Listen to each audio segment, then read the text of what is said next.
या ठिकाणी आदित्य भाऊंचं या ठिकाणी आगमन झालेलं आहे. देवा भाऊंचे सुपुत्र आहेत.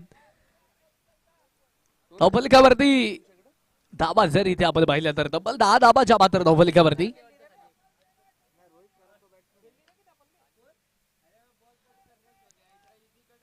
आता गोलंदाजीच्या ट्रॅकवरती खऱ्या अर्थानं ज्या खेळाडूच्या नावाची चर्चा पुणे टेनिस क्रिकेट विश्वामध्ये आहे आणि पुण्याच्या बाहेर देखील टेनिस क्रिकेट गाजवलंय सर्वांच्या आवडीचा रोहन खरात इथे मैदानावरती दाखल होतोय.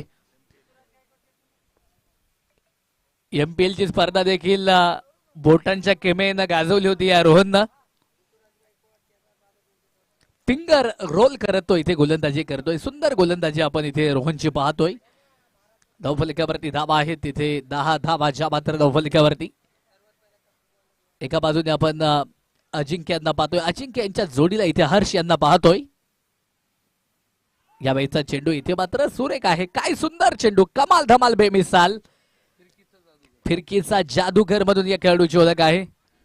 काय सुंदर गोलंदाजी, अप्रतिम गोलंदाजी आपल्याला रोहन खराच्या माध्यमातून पाहायला भेटतीये. अनेक मोठमोठ्या स्पर्धा या रोहननं गाजवलेल्या आहेत. यावेळीचा चेंडू पुन्हा सुरेख अप्रतिम.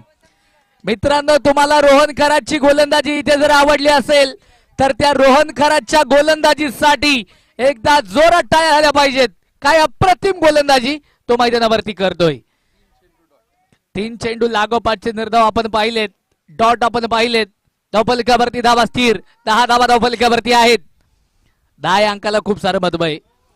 अमन सर, मी प्रत्येक ठिकाणी आवर्जून सांगत असतो, आंतरराष्ट्रीय क्रिकेटमध्ये क्रिकेट रत्न, भारत रत्न किताब ज्या खेळाडूला भेटला क्रीडा क्षेत्रामध्ये आणि भारत सरकारनं तिथे सर्वोच्च पुरस्कार तिथे सचिन रमेश तेंडुलकरला देखील बहाल केला.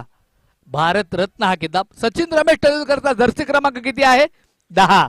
आणि धावफलकावरती धाबा देखील जर इकडे पाहिले तर आपण किती आहेत तर 10 धाबा धावफलकावरती.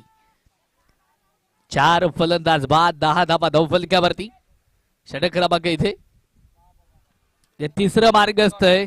हा चेंडू इथे सुरेख मिडन षटक कंप्लीट करतोय. एकही धाव खर्च केली नाही या षटकामध्ये रोहन खरातनं. सुंदर गोलंदाजी.